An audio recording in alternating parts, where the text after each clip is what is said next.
Good afternoon, everyone.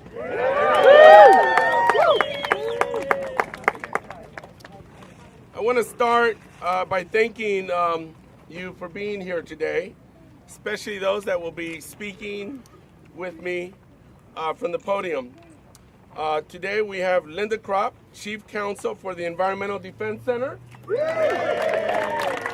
Michael Lyons, President of Get Oil Out. Katie Davis, Chair of the Santa Barbara Sierra Club. And Michael Cohen, President of the Santa Barbara Adventure Company. Thank you all for taking the time this afternoon to voice your concern on behalf of our environment and your commitment to protecting our oceans. I undoubtedly represent one of the most beautiful and ecologically diverse districts in Congress. We are all so lucky to live on the Central Coast and to have this wonderful ocean as our backyard. With this incredible privilege, we must also remember that we have an even greater responsibility to serve as stewards of these wonderful natural resources. And with that great responsibility in mind, I am pleased to announce that I am introducing my first piece of legislation in Congress this Monday called the California Clean Coast Act.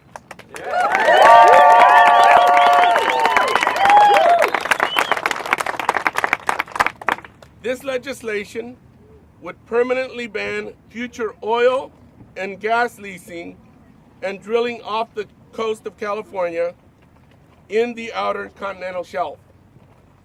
We've seen time and time again the devastating environmental and economic threats posed by offshore oil drilling. Today marks the anniversary of the horrific 1969 oil spill off our Santa Barbara coast, in which over 100,000 barrels of crude oil were spilled into our waters, wreaking havoc on our ocean's ecosystem and tourism industry. In California, our coastal communities, local economies, and fragile ocean ecosystem cannot afford another disastrous oil spill. This is why I am committed to reducing our dependence on fossil fuels and the great risk oil drilling off our coasts presents to our environment. Yes. This legislation is one important step toward a cleaner, more sustainable energy future for our country and our Central Coast. We are entering a new and uncertain time in our nation's history. We now have a president that does not subscribe to fact-based information, including the irrefutable scientific data regarding the devastating impacts of climate change. With his executive orders encouraging the construction of 2 major oil pipelines in our country, and his pick of Exxon's former CEO as Secretary of State, it is clear that our president's priorities do not align with our Central Coast values regarding our energy economy, the need to shift our energy policy to combat the devastating effects of climate change.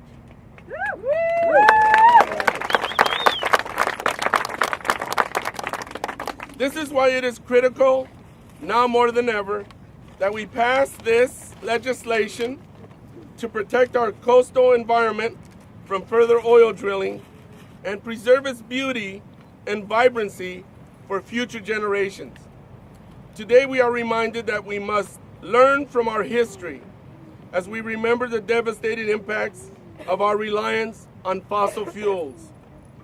We must act boldly beginning today if we are going to fight the impacts of climate change. Now I'd like to introduce my friend and a tireless champion for our environment, Linda Kropp with the Environmental Defense Center.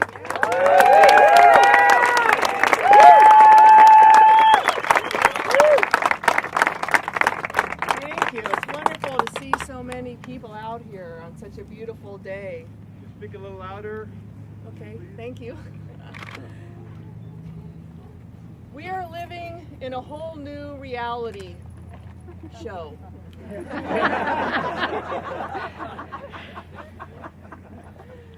I wish it was funny. There are no limits to the current threats from the federal administration to our environment, our communities, and our economy, which all rely on healthy air and water and a clean ocean. We use the ocean for food, for recreation, for tourism, and for sustaining the precious resources that have led the Santa Barbara Channel and Islands to be referred to as the Galapagos of North America. But all of this is under immediate and imminent threat.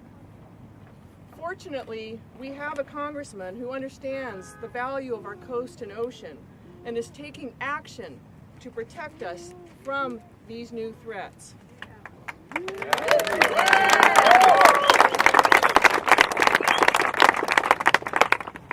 These threats are very, very real.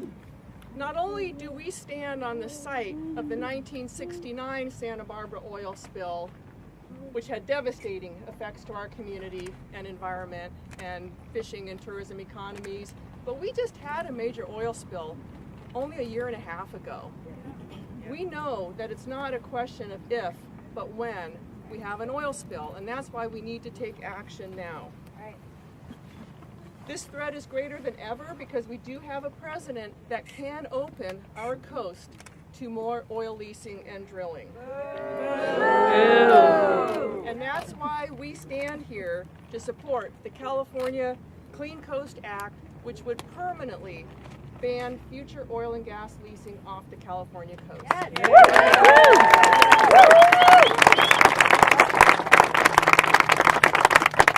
I have my notes back? Okay.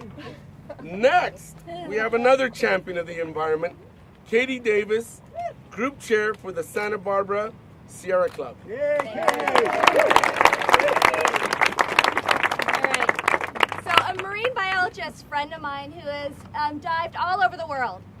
What she says, one of her favorite places, one of the places with the most unique and special and amazing marine life, and the favorite place to dive is right here in the Santa Barbara Channel.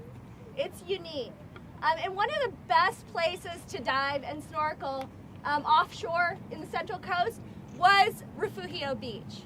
I say, it had these kelp forests and these rocky reefs, and I say had because it was devastated by the Plains Pipeline oil spill. It was one of the best places in Central California, maybe all of California, and it was devastated by an oil spill.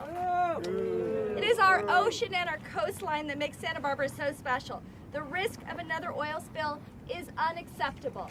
We have had enough. The inevitable risk of spills is why we haven't allowed new offshore oil leases off California for so long, but this needs to be codified in federal law, as it has long been for state waters.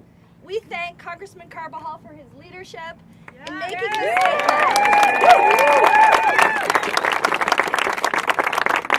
by putting forward the California Clean Coast Act as his first act. To send the strongest possible message that new offshore oil leases are unacceptable and we are willing to fight.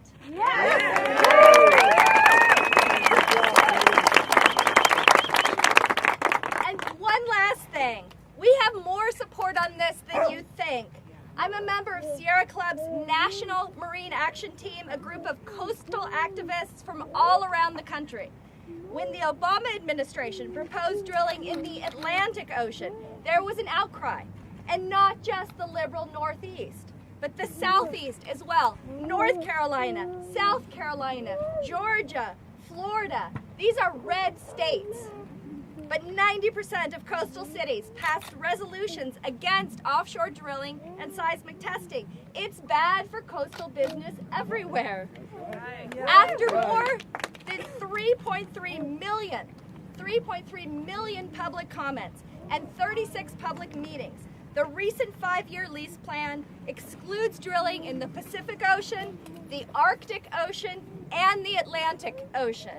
It would be an incredible waste of public resources for the Trump administration to reopen that process, and a bad move politically. It would be the smarter move to pass this act.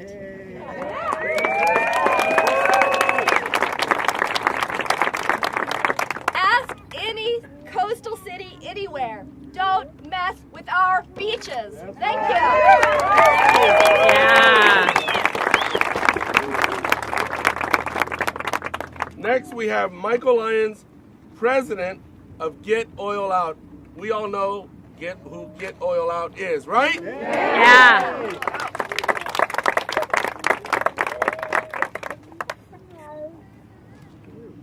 28 years ago to this day, America and the world was rudely awakened to the fact that our petroleum-based lifestyles are not enjoyed without consequence. This consequence being the swift degradation of our environment. Quickly after the '69 spill, Get Oil Out was formed by Santa Barbara citizens affected by the oil disaster. And nationally, the oil spill sparked an environmental movement along with new federal the oil spill sparked an environmental movement along with new federal and state legislation aiming to prevent and reduce the threat of similar disastrous environmental consequences from occurring again. Today, January 28, 2017, we, America, and the world continue to enjoy petroleum-based lifestyles, whether by choice or circumstance. We still, America still, and the world still face the same consequences of oil spills wreaking havoc to our ocean and coastal environments. However, there exists an important and obvious difference today from 48 years ago. We now have 48 years of history. A 48-year historical pattern tells us that the threat of another oil spill resulting from petroleum production along our coastline is imminent, no matter what safeguards are thought to be in place. Oil spills in Santa Barbara, Alaska, the Gulf of Mexico, and once again in Santa Barbara, to name a few, demonstrate a historical pattern of consequences resulting from oil production.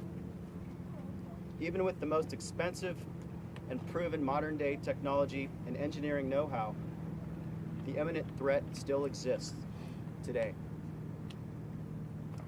As such, Get Oil Out firmly supports Congressman Carvajal's California Clean Coastal Act that will get oil out by putting an end to the historically imminent consequences of future oil development on the Outer Continental Shelf off our priceless coastline.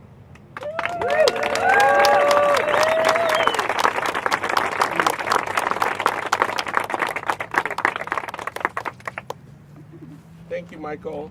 Now we have Michael Cohen, owner of the Santa Barbara Adventure Company. Hello, everyone. Such a wonderful crowd and all these smiling faces. I'm so glad to see you all here. My name is Michael Cohen. I started my journey of building a small business 18 years ago with a handful of kayaks, an old rusted out pickup truck, and a passion for connecting this beautiful coastline with so many tourists and travelers that come here. Last year we hosted over 13,000 visitors on our tours. Tours that are dependent on a beautiful coastline and ocean. Kayaking at Refugio State Beach, the Santa Barbara Harbor, and Sea Cave kayaking at our beautiful Channel Islands behind us. What a backdrop I have for this speech. We also provide outdoor education programs to schools as well as many other groups that come to the area. How important is tourism and a clean environment to all of us, to our economy here? Well, I have some facts for you, and these are not alternate facts, okay? Work with me on this one. 6.1 million visitors came to Santa Barbara in 2016 because of our pristine beaches and healthy lifestyle. Last year, tourism-related spending was, I'm not making this up, $1.54 billion in related spending in Santa Barbara County. That's $1.54 billion that got spent here because of this clean and beautiful environment. $850 million were spent on hotels and lodging. $45.8 million in revenue taxes were given to our city and county because of a clean environment. The need to protect this area that we are so lucky to share with others in this every day is of critical importance. As a business that's tied to this local tourism economy, I am 100% dependent on a clean and beautiful and thriving environment made possible through a green and clean economy. I started my business at Refugio State Beach. I ran my first tour there. We felt firsthand the devastating effects in our own backyard and the effects to our business in that recent oil spill at Refugio. And its impact was appalling environmentally, and economically it hurt us. Let's not increase those odds by allowing more oil leases. I remain fearful of potential threats that further drilling will hold and reliance on fossil fuels holds. I have witnessed how the oil company that was responsible for the Refugio oil spill dealt with businesses like myself. They delay, they deny, they pay pennies on the dollars, all the while trying to say that they are here to make it right. That is just not true. Take a moment and think of what our coast would look like after a spill the size of Deepwater Horizon, the catastrophe in the Gulf of Mexico. That spill lasted 87 days. It dumped 200 million gallons of oil, and it affected 16,000 miles of coastline. Devastation to that area. We do not need more oil in this area. There are more offshore rigs than necessary here. We need to move to green energy, such as solar, such as wind. There's a project in the Mojave Desert called the Desert Sunlight that produces energy for 160,000 homes. With that, I'll close and say that I support Salud Carbajal's measure very, very strongly. Please help keep our area and support this act.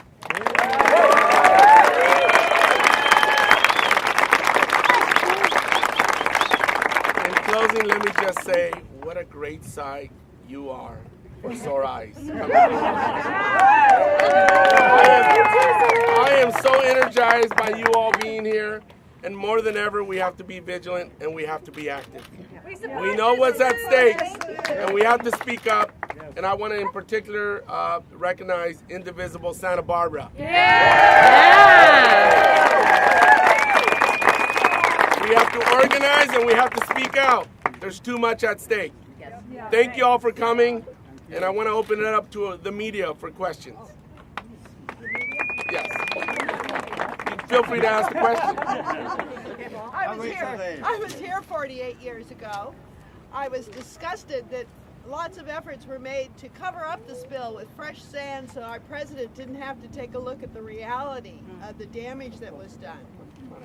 And we did not have 8 platforms out on the horizon at that time.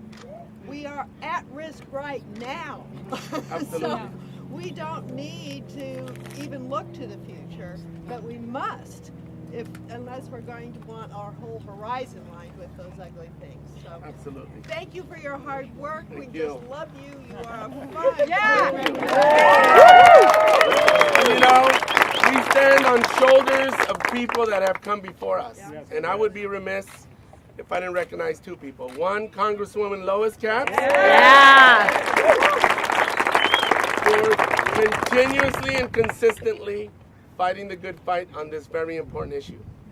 The other person is my personal mentor, Naomi Schwartz. we stand on their shoulders amongst many, many other people that have always been great advocates and champions for environmental protection. So, any other questions? Yes. Salud, we totally applaud you for introducing this legislation in Congress.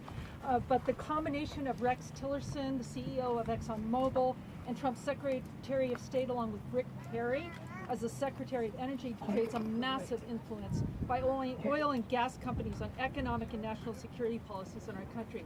Can you say no to Trump's swamp cabinet, please, for us?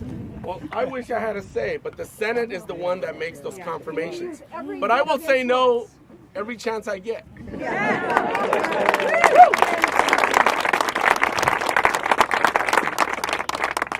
Any other questions? The media? Nick Shaw, he doesn't want to ask his questions in front of you. Yeah. You know, I understand that we don't need more oil drilling, but probably everybody here drove here in a car that... Rode a bike! I'm saying the majority. I sell solar energy, okay? So I'm tuned into that. But what I'm wondering is there any future legislation that you can think of or you will propose for alternate energy? Absolutely. I think we need to look at how the United States could invest more in creating incentives to propel more technology in the solar field, in the wave energy, in wind energy, so that we could have those sources come to life sooner rather than later. We can also look at taking away the subsidies for oil companies. Yeah. When we talk about limited resources, we got to look at where they're going, and certainly the oil companies don't need additional resources. I'm heartened to hear that. Thank you. Thank you. All right, I'm being told that's it. Thank you all so much for coming.